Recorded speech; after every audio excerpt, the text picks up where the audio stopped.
Hi, my name is Vanda and I'm the Executive Director at the Working Women Community Centre. I'm here to talk to you about what you will need prior to your arrival in Canada, what you will need once you've arrived in Canada, and what will you need if you arrive as a refugee.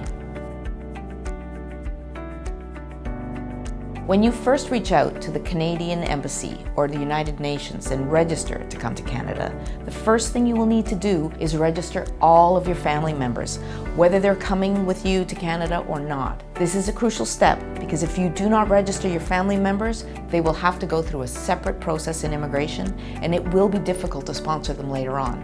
Next, before you arrive, it's important to have as many pieces of identification documentation as you can find. Bring all these IDs for all adults and children. Any official document will do, but something like a national ID or a government-issued driver's license will work.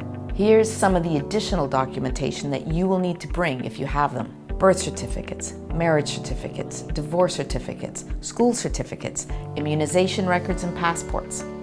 In addition to documentation, some other information that is important to have is your home addresses for the past 10 years, your work history over the past 10 years, names and addresses of schools you've attended, the full names of siblings, parents, grandparents, and their home addresses.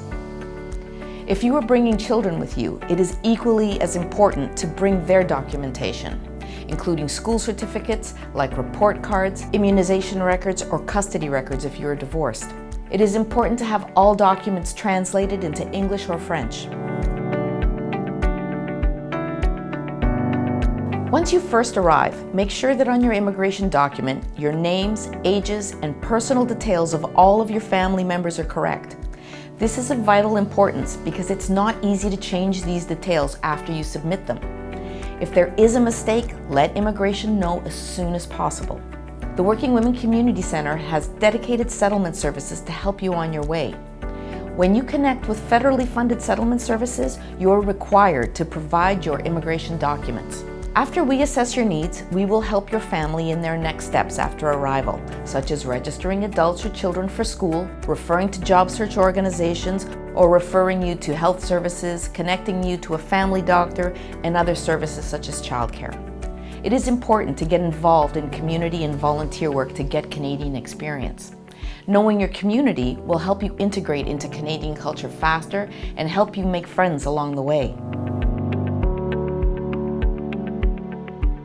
If you are a refugee claimant, make sure you provide correct information like the names of your family members, names of all of your children, and your personal situation as soon as you arrive in Canada, as you cannot change this later.